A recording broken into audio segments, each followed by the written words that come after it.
So let's jump into the next topic, beard and hair.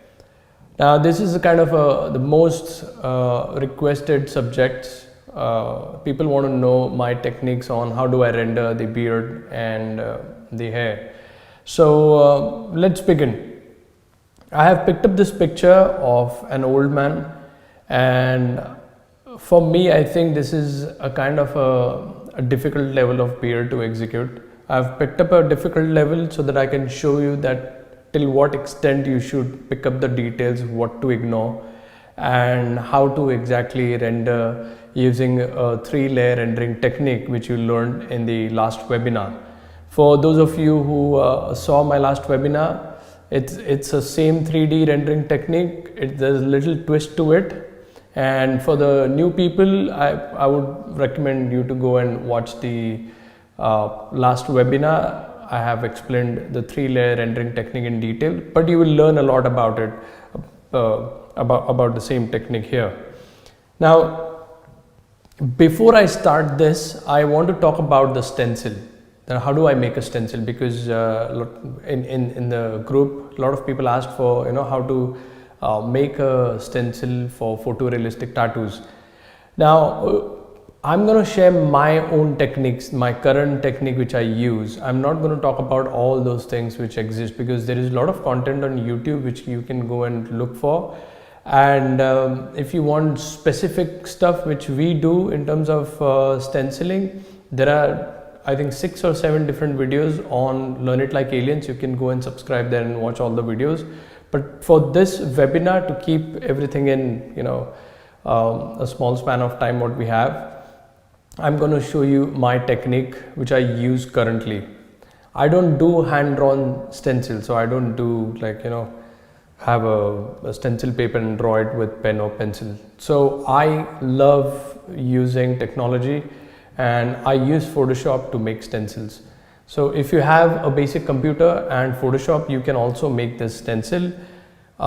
Specifically in my case, I need a thermal printer or an inkjet printer which can work with stencil pigment, but that is in your case, if you don't have that printer or that setup, still you can do a hand-drawn stencil out of the reference which you will get from the Photoshop. It's going to be very detailed stencil, at the same time very readable, easy to read. And most of the people do hand-drawn stencil and they get confused with all the details they capture. But the way the Photoshop filter works, it's very easy to eyes and brain to read and map out things. So I'm going to show you right now. Let's go on to the Photoshop. All right, so we have this image here. I'm going to take a copy of it and drag it here. All right, so we are going to make a stencil out of this, and it is very easy to make a stencil on Photoshop. So I take this and I go to filter, I go to filter gallery, and I choose photocopy. So under the sketch you will find a photocopy which I'm using right now, as you can see, and I can see all the details which I need. Now I can actually play with the details. So I will try to find my sweet spot, like what exactly I can read and understand. You can choose the darkness, how dark or light you want, how much texture you want visible, and so on and so forth. So I'm going to keep it a little lighter the way I do it, and I want enough details. I think this is good for me, and I'm going to click on, just have a little darkness, click on OK. So that's about it. That's the stencil for me. It's that easy and simple and quick. So this is what we have.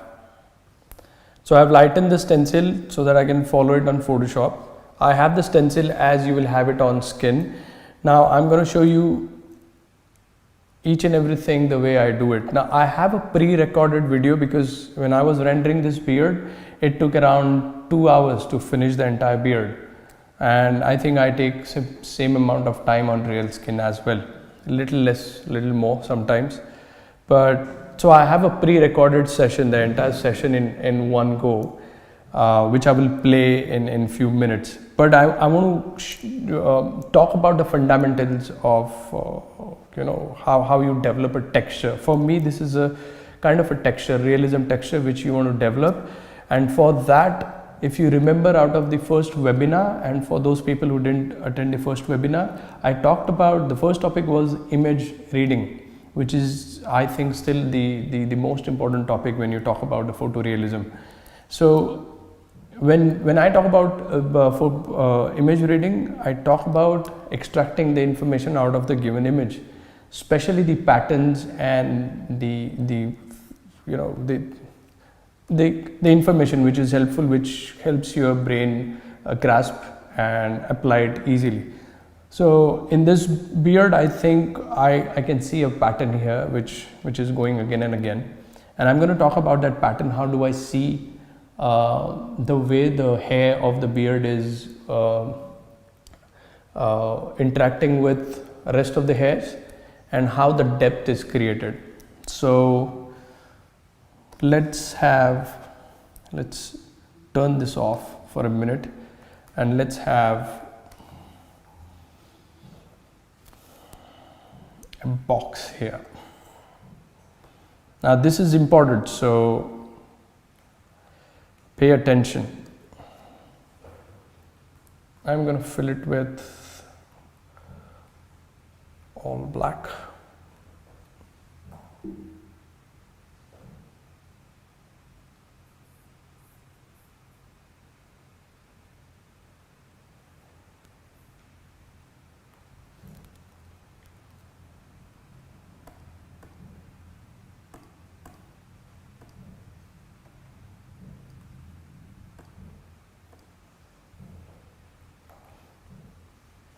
All right, can you see this? So I have a black box here, and I'm gonna, let me do it. So I'm gonna take this and draw some white lines. I'm gonna make it a little harder. Okay, so let's do this. So I'm just going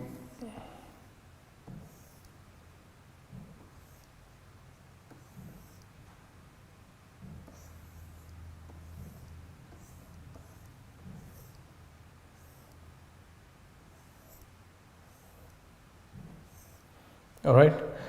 So what I'm doing here is I'm just creating a mock-up, like how the hair is going one upon the other. Now, as you can see on the screen, let me do this again because I think I picked up a gray color here.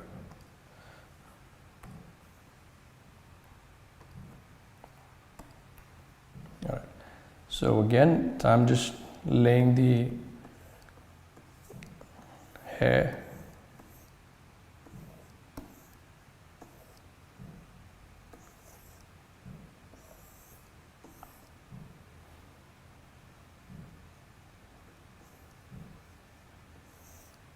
All right, so if you see now, I have just placed the hair as it is, and all the hairs are white. Technically everything is white, but then that's your brain will come up with as what's the color of the old man's beard, and it's all white and gray, right? But this doesn't look like this kind of beard, right? Because there is no depth. You can't make out that what is behind, what is in front, what is going back. And so how do I create that depth? Now check this out. So basically it's a three-step rendering, right? 3-layer rendering. So this is actually the first layer where you can see all the black color. So that's a color fill. So I think I'm gonna give you a better example here.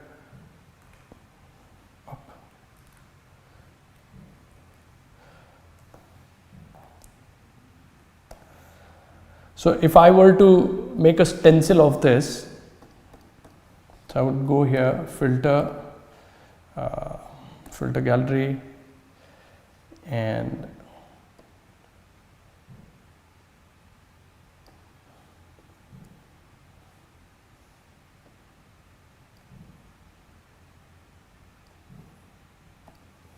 okay, and I'll just invert it. So if I were to get a stencil out of the hair, it will be like this, right? Then the first layer would be color fill. So the color fill is going to be something of, I'm going to start filling the blacks, right? I'm going to go fast and little rough so that we save on time. So I'm just filling the color.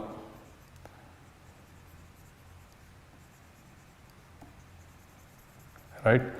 So what I'm doing here is, if I start filling all the blocks, it's going to look like this, right? So if I fill all the blacks, it's going to look like this. Now I'm going to disable this. So once we are done with the first layer, which is all blacks, the next is you start adding the texture, or you start adding the depth to it. So I'm going to do that.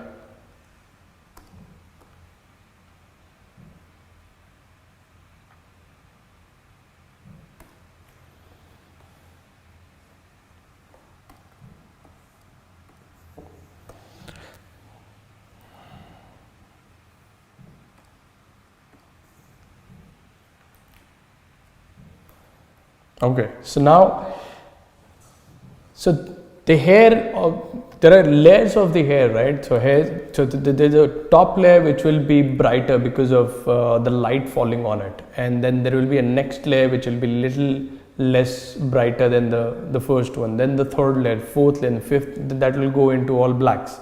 So layer by layer, you can understand this in your mind, right? So there is a front and it's all bright, shiny, and it's reflecting the light too much, so it's gonna stay white, and then next one or something below the other one will have a shadow of this falling on this. So that is what I'm gonna do. So I'm gonna take this hair, this particular long hair, this one, I'm gonna keep it up. So what I do is I put the rest down.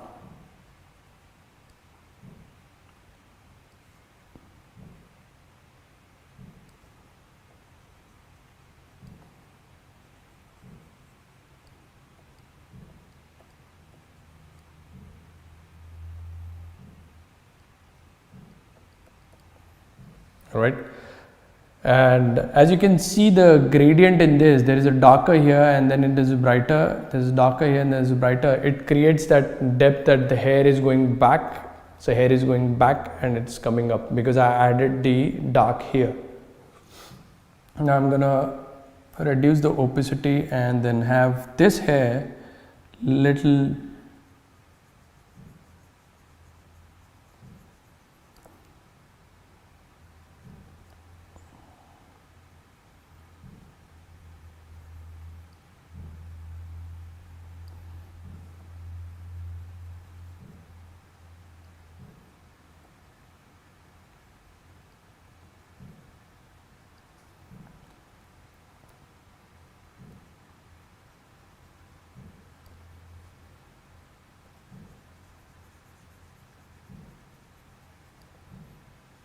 So what I have done is this particular hair is going from under this one and then it is coming up. So it is like this. So it is under and then it is coming up. So the part which is under will be in shadow, and the moment it is coming on the surface, it will receive the light, so it will shine. So that is what I have done with this, and then I'll just keep doing that, and then I want to show that it's going now in deeper.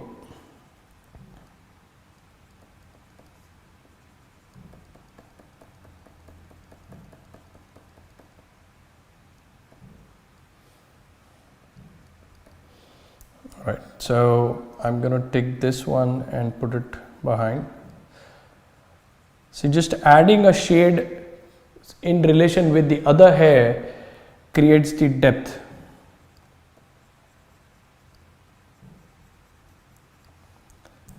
I'm gonna say this one is also under.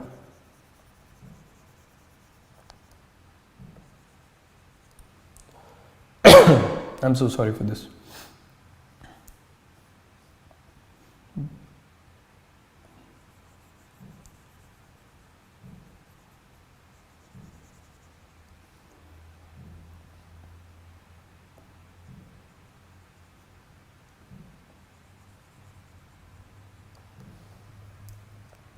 You already started seeing the depth, right? So the hair, some hair is going from inside, some are up.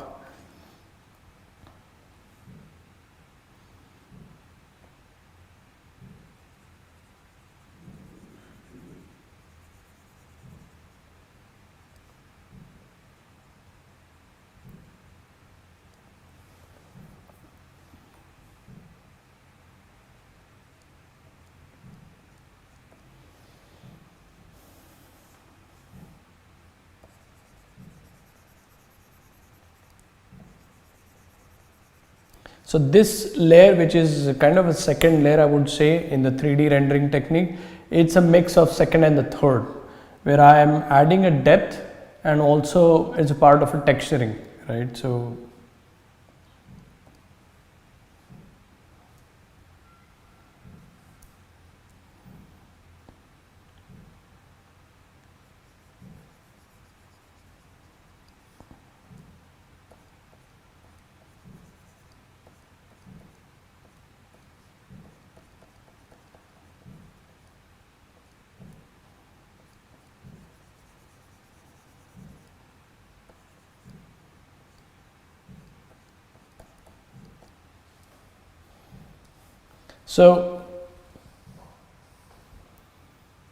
I think you're getting it right, where exactly I'm going. This is exactly how you render the beard.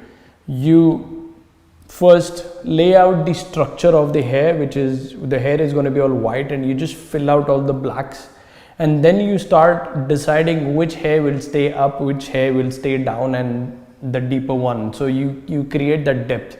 So the deeper the hair, darker it's going to look. The shallower the hair, it's going to be a little brighter. The top layer is going to be the brightest. Whenever you want to create a curve, like a hair going down from up, so down is dark, up is white. So you will create the transition from dark to light and again dark. So that's how you can play with the hair. So if you can understand in your mind through the image reading process that how the movement of the hair is, so you can decide where to put what shade. That comes with practice. It is more of a drawing skill. So the more you get better at your drawing, the better you're going to execute this. Now I'm going to create a kind of a grid here. So this goes up, then this, and let's see, this one goes down.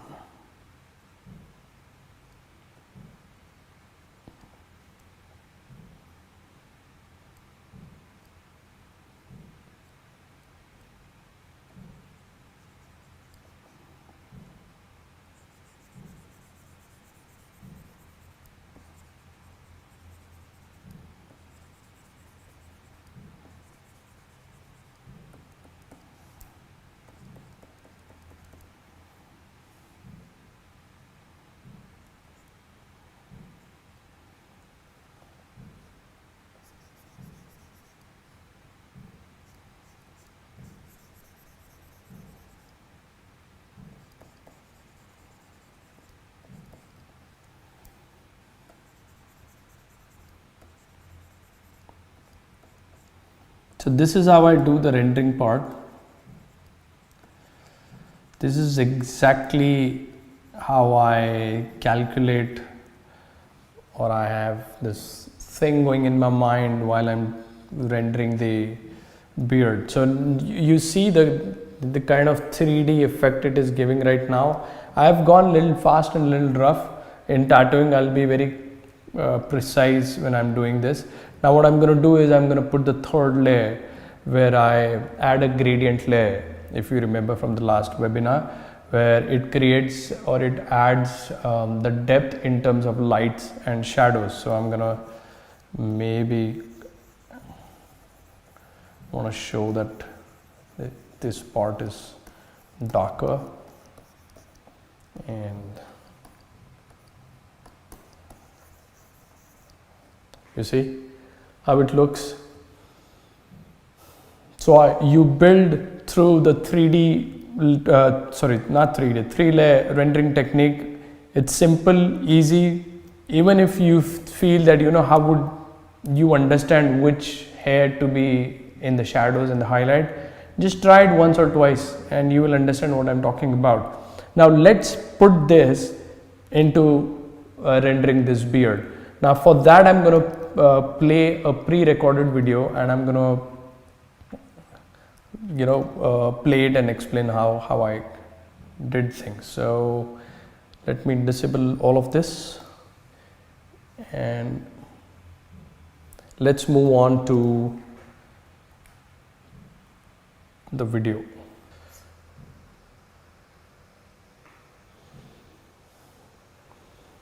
So initial 1 minute, you'll get to see me working in a slow motion, not slow, as a normal speed, and then I'm going to fast forward so that we can see the entire beard in a shorter span of time.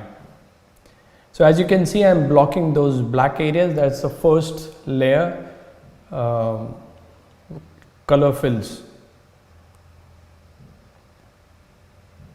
As I said, there is a little twist to the 3-layer rendering technique in this case, because the second layer is where we focus on the depth as well as texture of the beard, and there is a third layer where I play with the lighting in terms of the overall lighting, how, you know, where are the shadows and the highlights on the overall beard. But first thing is you execute the entire beard and then play with the overall lighting of the reference or the picture or the tattoo you're working on. If you can see the stencil, it is so detailed that I have all the details needed there. You just have to start pushing the pigment, the ink. It's very easy when you have a good stencil. Now you can't do this stencil without this photo filter, you know, photocopy filter which I used. You can't do it hand drawn. It will be hard to read and very messy. Instead of that, I would recommend use a photo filter, Photoshop. Photoshop is available in easily everywhere, and you just need any computer for that. You can use the same reference and take a printout and then make a stencil out of it, a hand drawn, that's okay. Or the best investment is, not very expensive stuff, is buy a thermal printer, thermal or inkjet. We use inkjet printers because it's a lot cheaper when you talk about, you know, running a commercial tattoo studio where you do tattoos like 20-25 tattoos daily. So in that case, the inkjet printer is much better, lot cheaper than the thermal one. You can look for the detailed video on these printers and stencil making techniques, what we do here, in my program. So subscribe to Learn It Like Aliens and you will get to see there. So as you can see now, I blocked the areas first all black, and then I started adding the shades, the soft shades, the gradients, which in while tattooing you might use 7 round shader or 9 round shader, and then go with really light shades and start blocking with, I don't know, 50% black. So first was 80 to 100% black, all blacks I blocked, and then the next step is going with softer shades and creating the softness, all the gradients. And this is the third layer which I am doing, all the blacks which I have done. So that is supposed to be done at the end, but while working I thought I'll just see whether I'm going in the right direction or not. So that layer is gone, as you can see.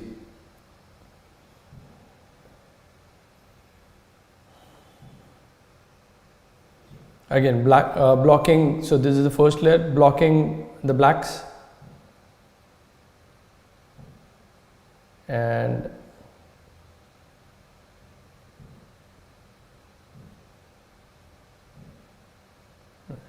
so once I'm done with the blocking, I'll start shading. So I've started the shading now, so I'm creating that depth.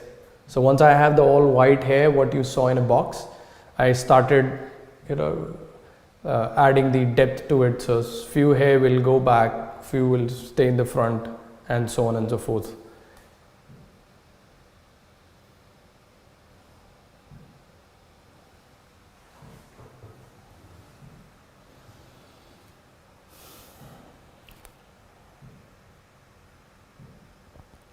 It might seem difficult, but it is not. Trust me, I know from where you are coming and how you think, but I always tell my people that you got to try the first time. You're going to fail, because if you don't fail, then something is wrong. So the first time you try this, you will fail. So that's the reason I tell people, do it on the artificial skin, do it on piece of paper, pen. Use if you have technology, use tablets, iPads, and practice and fail again and again and again till you succeed, till you know that you got it, and then go for the tattoo. And then while doing a tattoo, again you are going to face a lot of failures and stuff, but not as bad as you would do without any practice, right?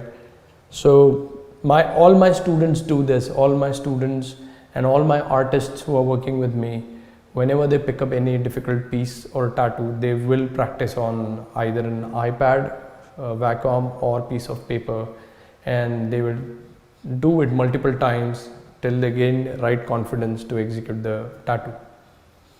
So nothing new in rendering this. I talked about it in the last webinar that the grass and that scene was much difficult for me to execute than this. Maybe I've been doing beards for long, that's the reason I thought that this is easier, but this is how I do it, right? It's simple and easy. I want you to start working on this, spare some time daily, and then you will start seeing a change. I think we are done with the video, and I think it is quite impressive, isn't it?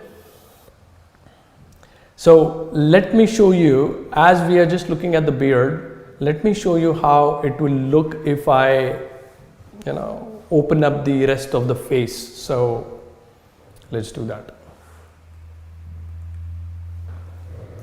So this is the first layer where I did the color fill, blocked all the areas so that I can get the hair flow and the texture.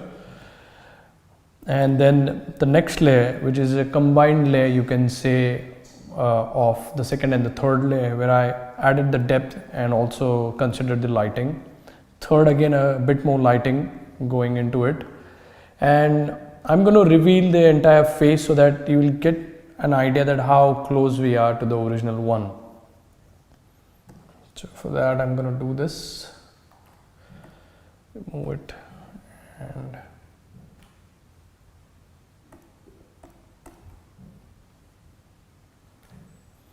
alright, so I'm gonna start revealing it. This part is a fun part, you might like it.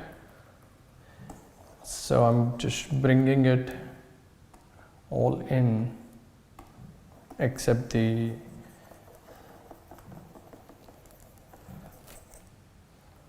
beard part. Alright, and I'm gonna merge a little with the beard which I have created.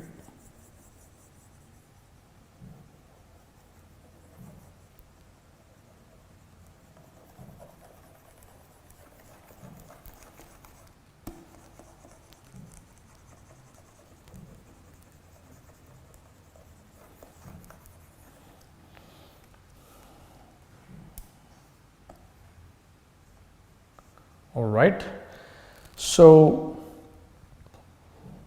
we are quite close, right? So Let me tell you this, there's a little difference where not everything is captured from the original one. It is also somewhere necessary. If you do capture everything as it is, it don't always turn out to be great after, once the tattoo is healed. And that is how my own experience has been. So I used to pick up all the details from the image and put it while tattooing. So I used to do hyperrealism in that case, and the only thing I realized is once it is healed, it loses a lot of details anyway, and it looks more patchy if it is not done properly. And through my experience, the more I worked on the hyperrealistic side of the tattoo art, I realized that there are certain details which needs to be ignored, and you need to have a good contrast on whatever you are working on so that it stands, it stays as it is for long time, longer years. So in this case, if I want to talk about this, I think this area is really important. It is not very similar to the original one, but all these whites, and in relation to the hair which is around it, it is really important because once it is healed, it will create a nice depth. In fact, the way it looks on the day one, it looks much better once it is healed because it settles down a little and the depth is very smooth and more realistic. So, and it is always a challenge to be very honest. Even if you try to do the exact same thing, it is challenging. Every time you're gonna reach closer to the hyperrealism or the photorealism, but it is always a long journey. I mean, I think there is no point that you will achieve that level. It is always going towards it a bit. So the better you get at it, the closer you are to photorealism art. And that is what I believe in, and every time I tattoo, it's a learning curve for me, and I see mistakes every time I do a tattoo, even today, and I make sure that I don't repeat that, or I learn out of it and then use it in the next tattoo. So every tattoo looks better and better day by day. So that is all about beard, and I'm sure that you have tons of questions maybe on this. We're going to do a Q&A at the end of the session, so keep writing us the questions or have a list of questions with you which you want to share at the end of the session. Now we are going to jump on to the next topic, which is the hair.